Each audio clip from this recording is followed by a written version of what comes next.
Welcome to My on Mondays, an explorative approach to the possessive my through narratives, art, and sound. Each Monday brings a new creation and unique perspective. My on Mondays is brought to you by Ming Studios, a contemporary art space and international artist residency program dedicated to the exhibition, experience, and exploration of arts and culture.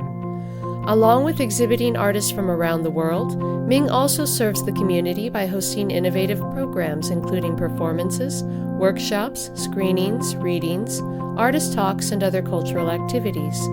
For more information, or if you'd like to participate in My on Mondays, you can visit our website at mingstudios.org.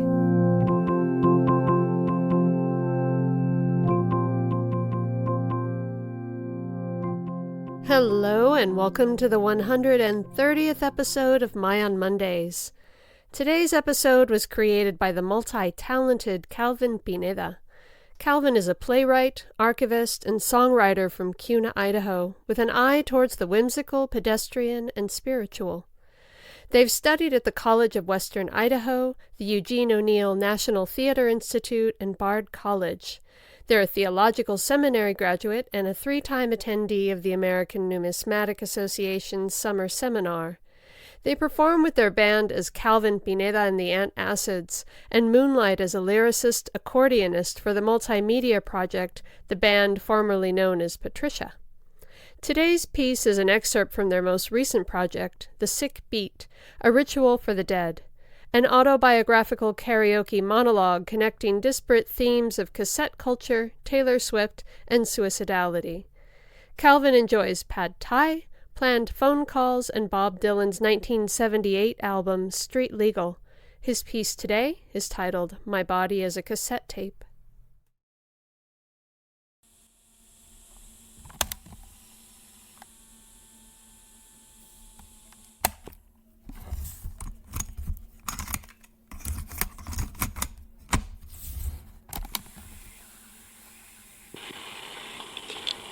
The body is a cassette tape. I get my tapes from thrift stores, from the Salvation Army in Kingston, from the Goodwill in South Cheyenne, Wyoming, from the Idaho Youth Ranch on Overland and 5 Mile in Boise. I got the tapes for this show from a grizzled 60-something on Facebook Marketplace named Gooter Doggo. Yes, that was his real name. He told me. Hi there, he said. Are you Calvin? I'm Gooter. I drive for hours to pick up these tape players. White Plains, New York, Rexburg, Idaho, Three Forks, Montana, Philadelphia, Pennsylvania, and Ogallala, Nebraska. I got another one from Brooklyn. A woman gave it to me for free out of her garage. I don't want it anymore, she said. The body is a cassette tape. I collect blank tapes. More correctly, I collect unlabeled tapes. Ones left in boxes by families that moved out of state 20 years ago.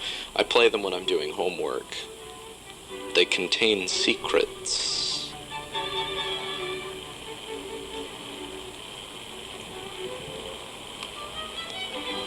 The body is a cassette tape.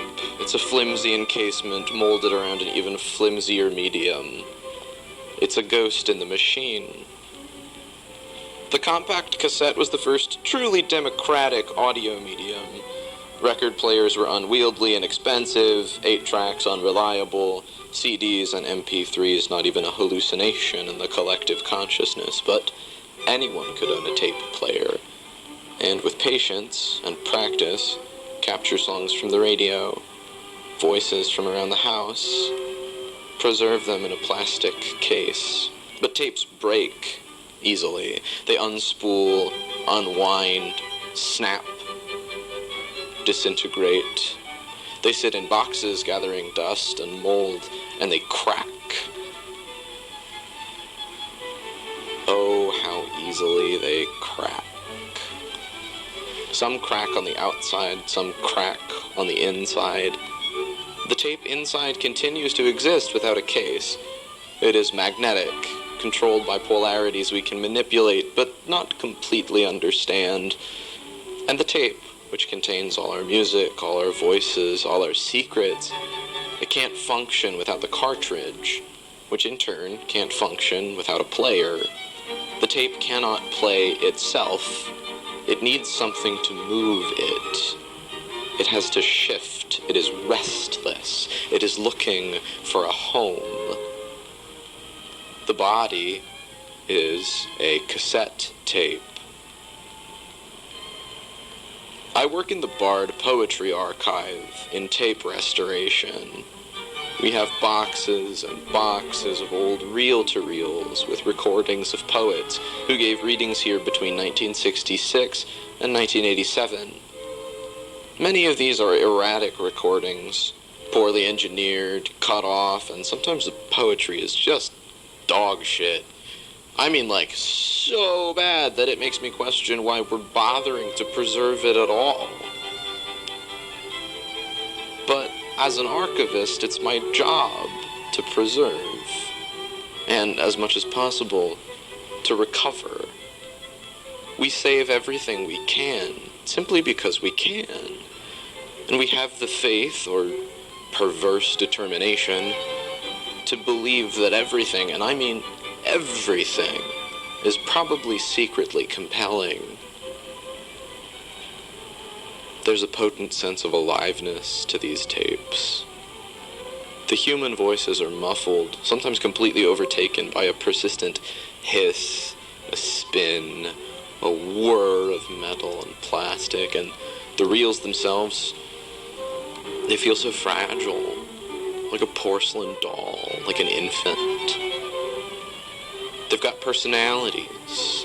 Some warp and twist under the pressures of age and temperature, but all you have to do is get them going, and they'll talk to you. They're delicate, bound to the times they were created, easily lost, broken. And if you listen very closely, they'll tell you secrets.